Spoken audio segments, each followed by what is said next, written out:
Hammerstone. I rode from Oklahoma to Colorado with him in 94, 95 to be exact. In 95, we rode there.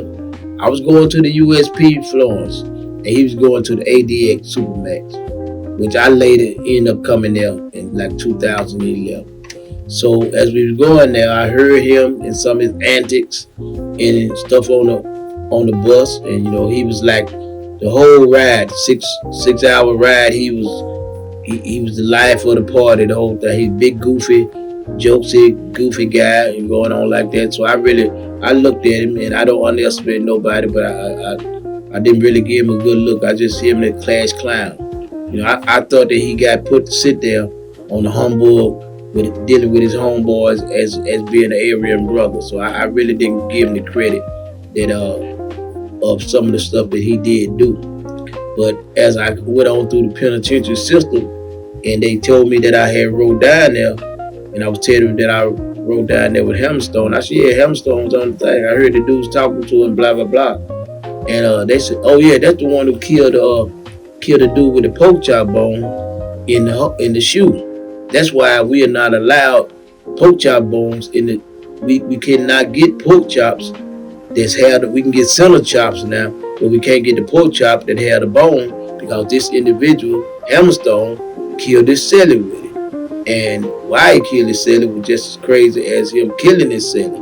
But anyway, Hammerstone killed his celly with a pork chop bone, and it made us not be able to have pork chop bones in the hole again because they could be weapons.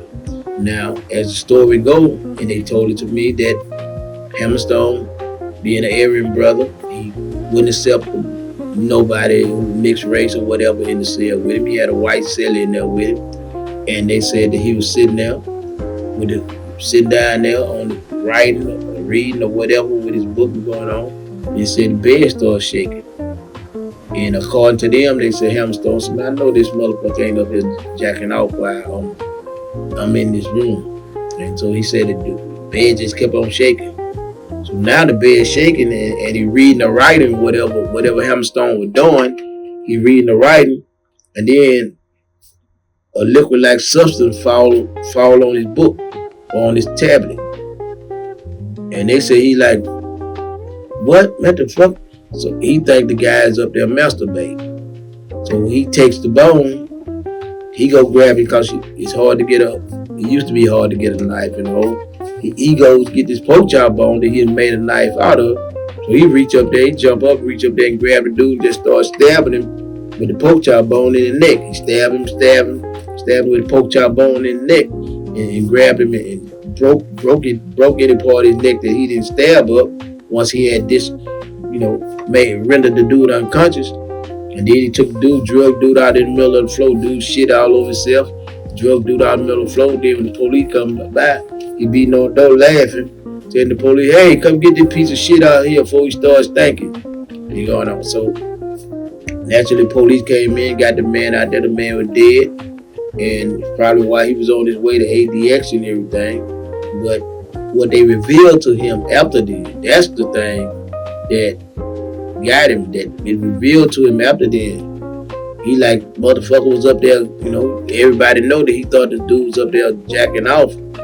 And the police and the medical people revealed to him that the guy was actually having a seizure up on the top bed. And the shaking was coming from him having a seizure. And the liquid substance that fell on him was saliva, a slug from the dude's mouth when the dude was seizing going there. So he actually killed a dude who was in medical distress.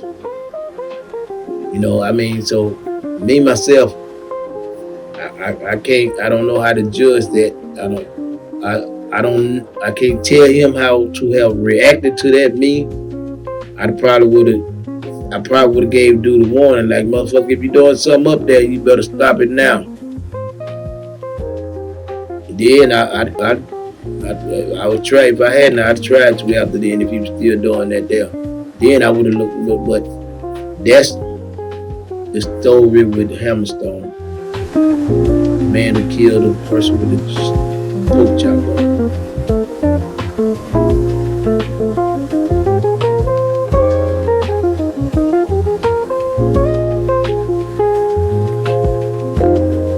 another New Orleans story. I'm gonna ask you to hit that like button, hit that subscribe button, and hit that bell icon so you know my next video coming out.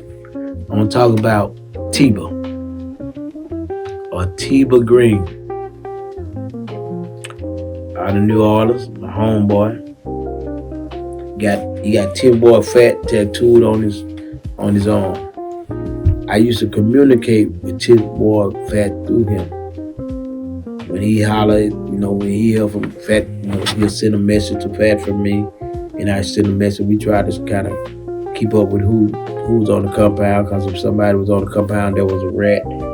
Tim Boy Fat would let me know, and if he was there, somebody from Shreveport or surrounding areas, I'd let him know.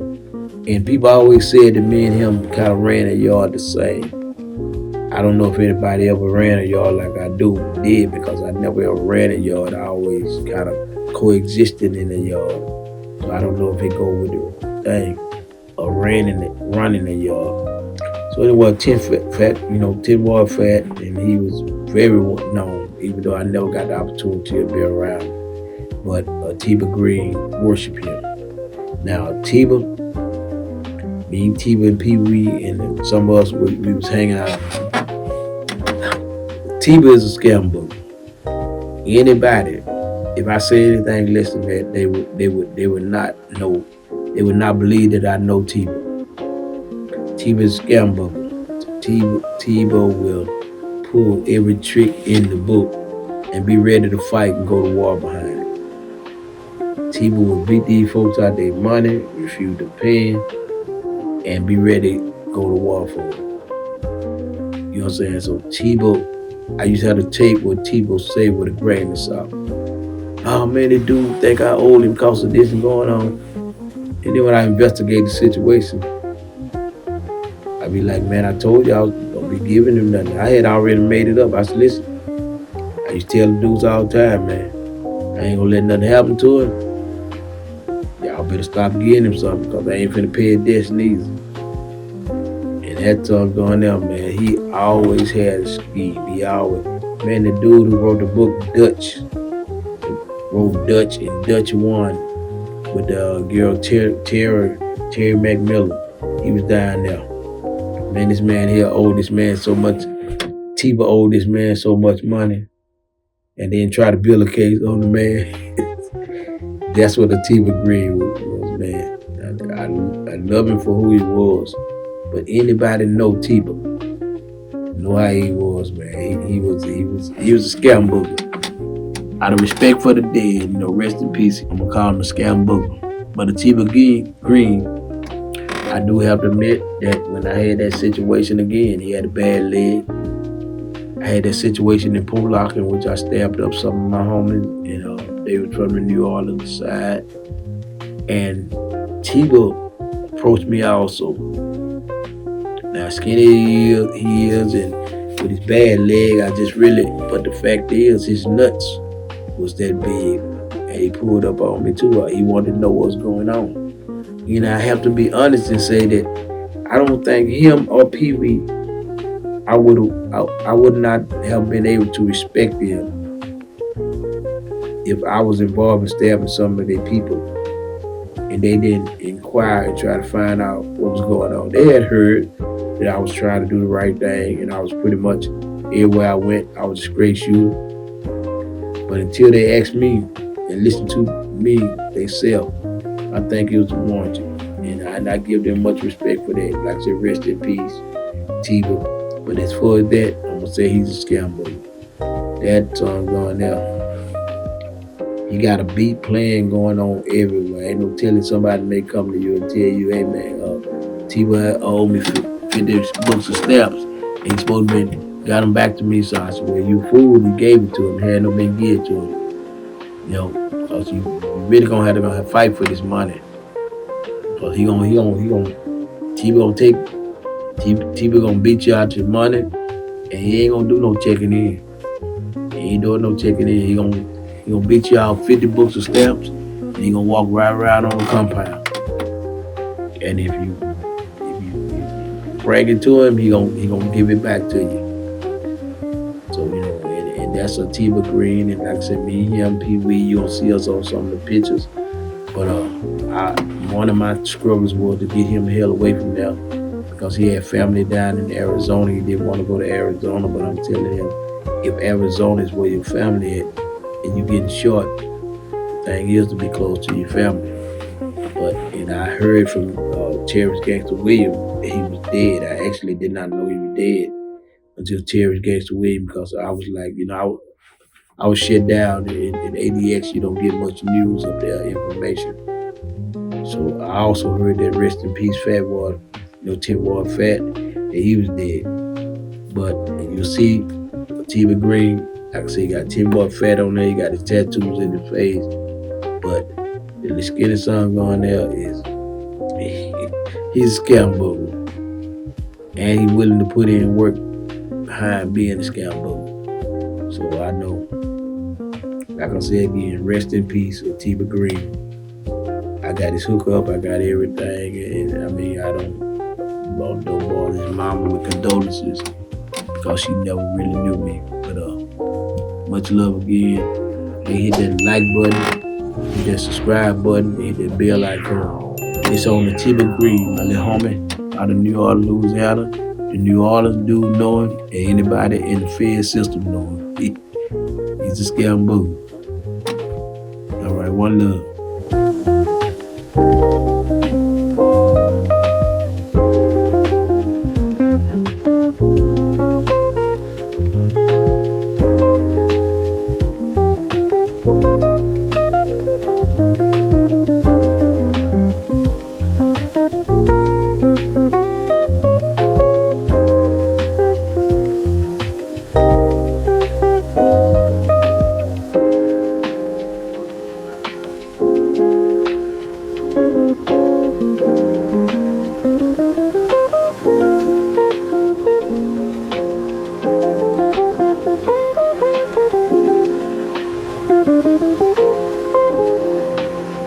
Hello, welcome back to Bam Bam Raw TV. I'd like to take this opportunity to say rest in peace to my homie Fishbone, and I'd like to use this as a teaching moment, a thinking moment for us in these situations. I got so many pictures of so many different people, and I'm gonna have stories. All of them won't be tragedy, and all of them won't be about tragedy, but unfortunately this one is, and this is some of the things that I'll be speaking on. And I have right here now is a picture of my man Fishbone. He was a Crip out of California. He was a solid man, and I met him. And as you'll read on the back, as it says to bottom bam, it has been a pleasure to see you in traffic, soldier. And as you see, he got his head down in a thinking, contemplating situation, because he was a pretty sharp young man. But not only that, he was about his business. In the federal, me and him actually met at lockdown. We was in lockdown Maryland. So we was in lockdown and step down program together. When he gave me these pictures and we met him, we actually were about to go to war with some individuals then over a situation. So he never dodged no wreck. He was a solid individual. He was a sharp man, and he was always ready to go to war and going on. But he was handling the business in the federal system. And when he be handling the business, he always liked it, because he was sharp. He always liked to set himself up a business.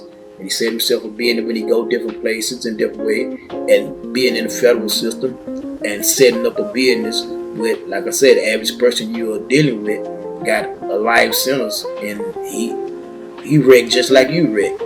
There's no long distance guns to shoot at nobody.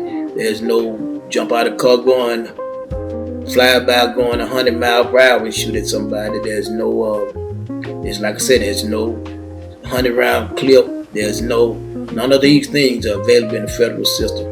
You got your reach and you got their reach. And you got your weapon and they got their weapon. And you're just as close to them as they're close to you. And y'all got to go at it.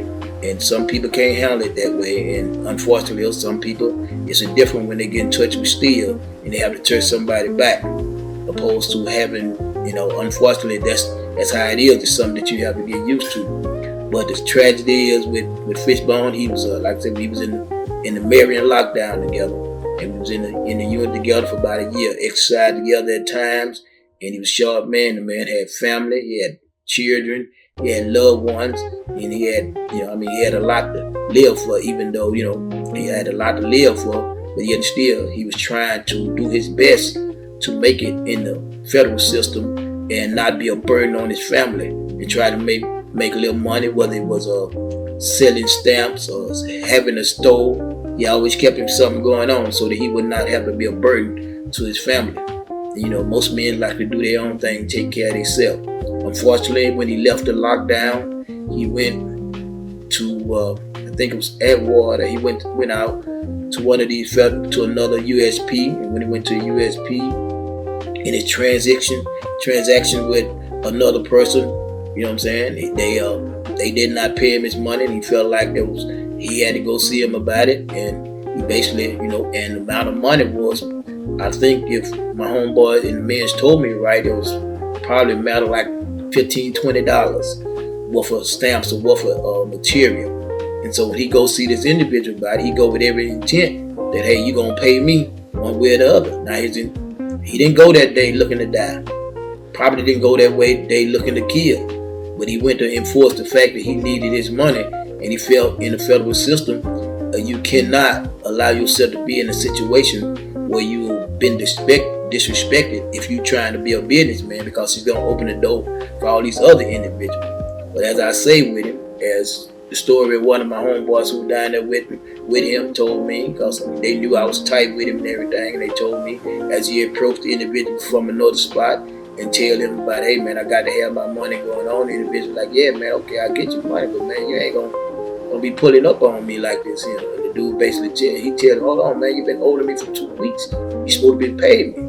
And this other dude, man, he wasn't no punk either, he wasn't no coward either. So this dude, but this dude has got issues. See, when you wake up in that I keep saying federal system because that's where I was. But when you wake up in that federal system, you have to understand that each man is capable of waking up with pain, with sorrow. They miss their family. Somebody in their family may have died. Somebody in their family may have got hurt. Somebody in their family may be involved in something they can't help them with by being incarcerated. They may have stuff. I went through a lot of stuff with my children.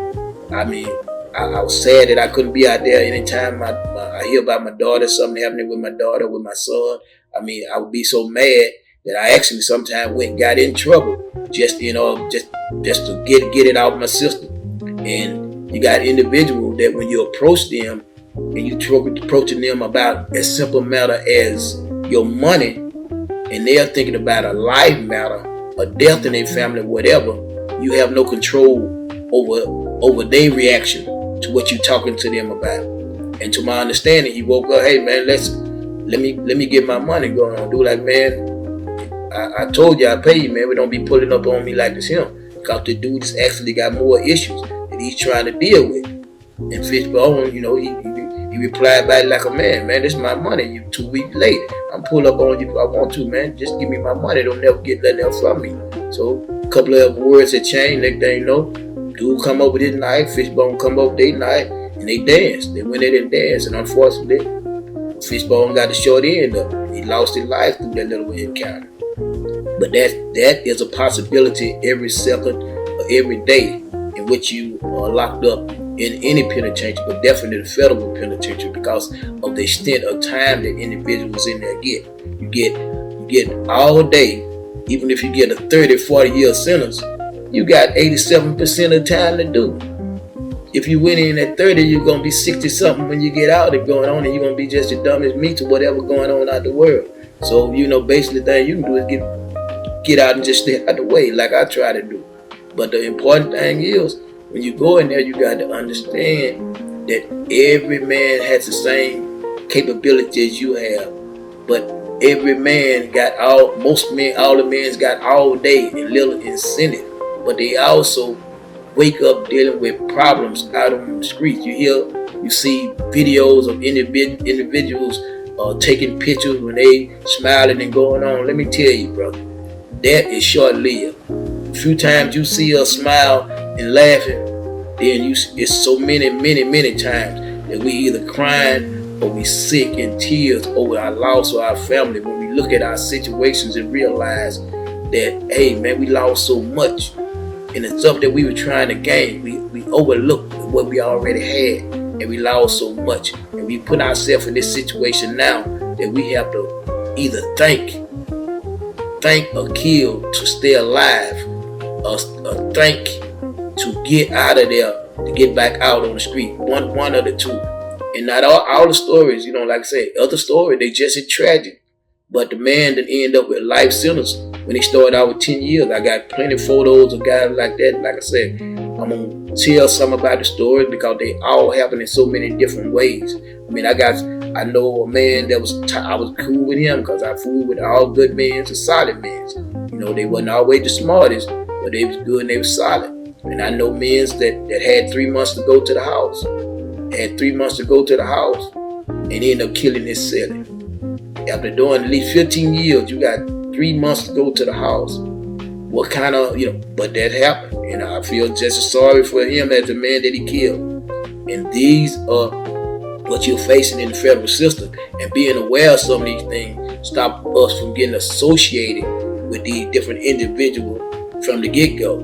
And the federal system is, you're going to find out when you in there, it's going to be a lot of things that when you find out, you're going to have to take, and I ain't talking about take responsibility for what the government say you did, or take responsibility for things that you shouldn't, that some other people telling you shouldn't do. You're going to have to take responsibility for the fact that this is who I am now. You're going to take my actions, whether they may not caught me exactly for the thing that they say I did. The fact is, my action led to being out here, and I got to this hill point here. So now what I got to do is quit blaming everybody else and do what I can to get myself out of here. Do what I can to make sure that I don't get caught up and spend the rest of my life in here. That's when you take responsibility for where you at. Take responsibility for the fact that you need to get back out there to your family. Am I going to let these little small things keep me in jail? Am I going to let these small things cause me to get killed in jail? Those are the things that you're going to start thinking about when you get in that situation. And it's a time I'm going to tell you, one of the things made me the angriest. When I got angry all the time reading through my paperwork, not to mention my brother testifying, as I tell you. Thank God I forgave him about that, and I can live with that now. And I'm just saying to y'all, these things that did bother me. And when I was in there also, when I read my legal work, my legal work cost $1,465 a copy because we went to trial for 33 days, and I got the charges and acts of responsibility, all my co-defendants, so I had to have all that. When you go in there and I'm reading this paperwork, and this is what's going to get a lot of us. When I'm reading this paperwork and I look down and I see when the Fed got on to me, and when the Fed decided to bring me in on the conspiracy, when the Fed targeted Bam Bam and made him a part of this, of other people's acts that had been going on. This, I'm looking at this and I'm sitting here mad at myself because I'm saying, I'm looking at the thing that had happened up to here, and I'm saying, if I had to stop right here, I wouldn't have got caught up under this indictment. If I'd have stopped right here, I would have never been under the attention of the feds. And I'm sitting here, and the sad part about it is, at these different junctions in our life, you're going to see. I can clearly remember people telling me, hey man, come on, stop. Leave it alone. Don't leave this alone, man. Get you a job, or do this here and going on, man. I can clearly see it right here at this great junction that God had sent people, or had sent people to try to discourage me from going any further. They had no knowledge that the Fed was going to get me at this point. But spiritually, the spiritual anointing or the spiritual intuition that these people, older people, younger people, like, hey, bam, hey, man, get that stuff up. You've been doing this here long enough, going on, man. Go on, get your job. Go back to school, do this here. You got people that'll pay you to go to school, do this here. And right there at that junction, many times people had hollered at me up into that junction, but right there at that junction was a time that I could have made a decision, and it crossed my mind. But I looked at what was out there and I didn't want to give it up. I didn't want to give up the fact, okay, well, I got a nice car. I got to be able to take care of this nice car. I'm living pretty good. I get to have fun, drink when I want to. I never did anything heavier than that. So, and I'm looking at that, and I refuse to want to give that up. For all the things that I could have spent time with my daughter, time with my son. I still had friends that wasn't out there in the game. I didn't have to be out there in the game to be friends. You know what I'm saying? So I had the opportunity, and that's what made me the most angry of all. When I'm sitting here saying, and I felt some kind of way that, yeah, man, it's about time for me to bag up. My wife encouraged me, and some of the other wives that I had encouraged me. All of them, they like, hey man, we want you whether you broke, we satisfied. Let's do this here. And I didn't do it. And when I look back at that paperwork, God forbid, if you in there, you look back at that paperwork when you see that despite all you had done, when they said, well, the federal started picking up their investigation on Mr. X, Mr. John Doe at this time, and you're going to say, despite all I had done, up until that time now, I could have missed this here. If I had to listen to some of those people who was talking to me, if I had to listen to some of these people who would bring me a word that was saying, hey, man, something is over the horizon. They didn't know why they was telling you, but you felt it. I felt it. I know I felt it. That's why I was so angry at myself.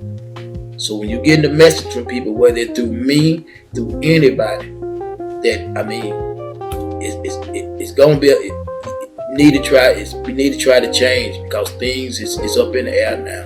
And I don't, like, again, I say it all the time, I don't wish nobody in the grave. I don't wish nobody in the federal penitentiary. I would wish that on my worst enemy growing up. I'm about love now. All the stuff I done did, I've been forgiven for so much that I can't afford not to forgive somebody.